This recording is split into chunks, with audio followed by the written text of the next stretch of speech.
Hey guys, welcome back to the channel. In today's video, we're comparing Garuda Linux versus CachyOS, two Arch-based distros that both promise performance but in very different ways. So let's get into it.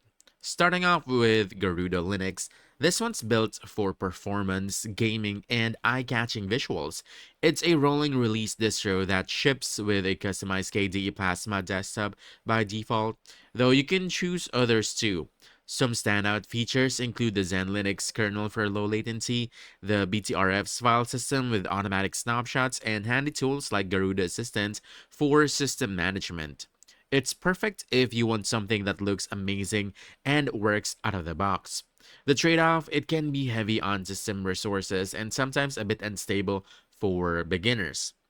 Now we have CachyOS, also Arch-based, but this one focuses on extreme performance optimization and responsiveness, of course. It offers several tuned kernels like Cachy, Harden, and Zen, each optimized for different workloads. And what makes it special is that it's compiled with CPU-specific optimizations, meaning your system can actually feel faster and more efficient. It also supports BTRFs or XFS file systems, comes with modern desktop environments, and even includes automatic package optimization. It's ideal for power users who love to tweak every detail for speed.